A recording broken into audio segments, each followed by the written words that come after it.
Eneojor sat by the window, her knees pulled to her chest as she replayed Obinna's words over and over in her mind.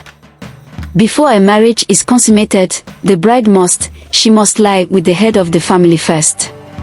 She felt a chill crawl up her spine, not from the night air but from the weight of realization. There had been signs, subtle but unmistakable, that something was off. She had dismissed them then, but now, they replayed in her mind like fragments of a haunting dream. Eneojor remembered her first meeting with Chidinma, Obinna's mother.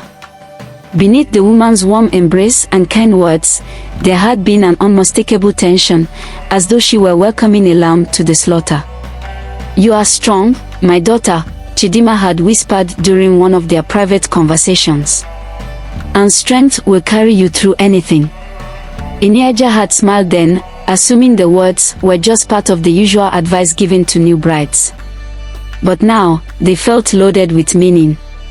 And then there were the stares, the pitying glances from the women of the village.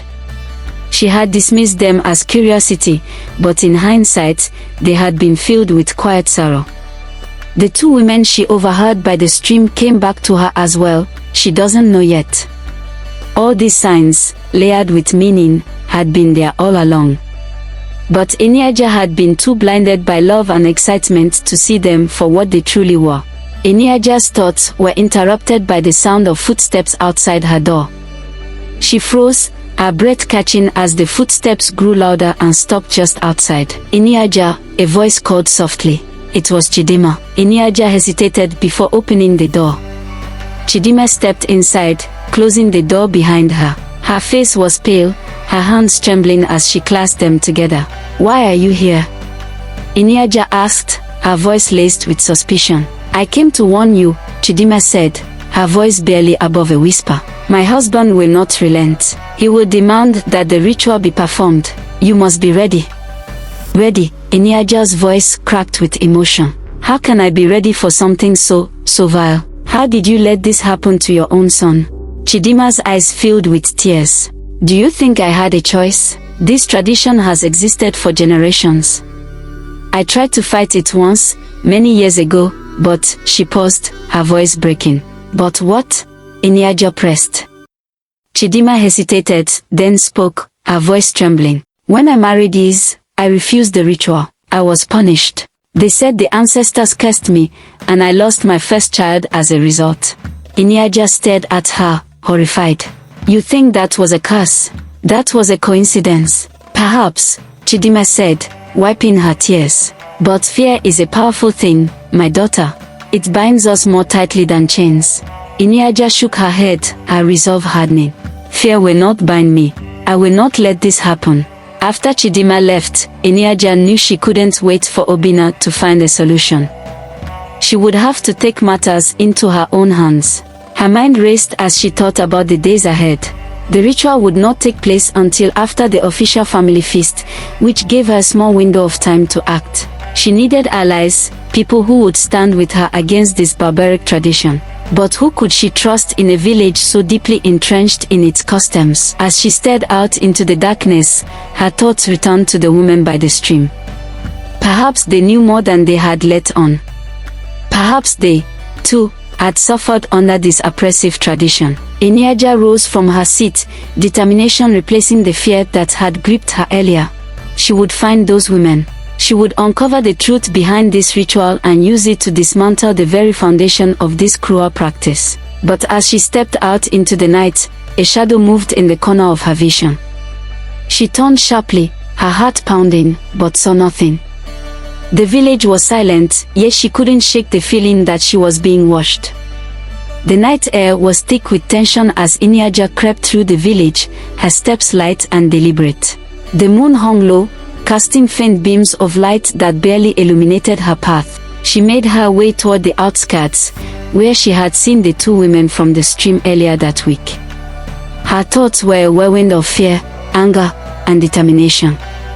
She had to find them, these women who seemed to know more than they had let on. If there was anyone who could shed light on the origins of this horrific tradition, it was them. As Eneojor neared the stream, she heard faint murmurs. Following the sound, she saw the women sitting under a large tree, their faces drawn with a mix of sadness and resolve. Taking a deep breath, Eneojor stepped into the clearing. The women turned sharply, their eyes wide with surprise. One of them, a tall woman with sharp cheekbones, stood defensively. "What are you doing here?" she demanded. Eneojor raised her hands in a gesture of peace. "I need your help. Please, I don't know where else to turn." The women exchanged wary glances before the taller one spoke again. "You're Obina's wife?" Eneojor nodded. "Yes, and I know about the ritual. I know what they expect me to do." Her voice cracked, but she pressed on. "I can't let it happen. Please, if you know anything that can help me, I need to know." The taller woman's face softened, and she gestured for Eneojor to sit. "I'm Nkechi," she said. "This is Adanma. We were once like you, new brides full of hope, only to have our lives shattered by that cursed tradition." Eneojor's heart ached at their words. "Please, tell me everything." Nkechi sighed, her gaze distant as she began her tale. "Many years ago, when this village was first settled, there was a great famine. The people were desperate, and the chief at the time turned to a powerful diviner for help. The diviner claimed the ancestors were angry," Adanma interjected, her voice bitter. "He said the land would only yield crops again if the head of the family claimed the bride's purity as a form of tribute. He called it a sacrifice to ensure the prosperity of the lineage." Eneojor's stomach churned. "And they believed him?" "They were desperate," Nkechi replied. "When the rains returned and the harvest flourished, they saw it as proof that the ritual worked. From then on, it became law, passed down through generations as a sacred duty." Adanma's eyes filled with tears. "But it's nothing more than a tool of control. It has destroyed countless lives, Eneojor.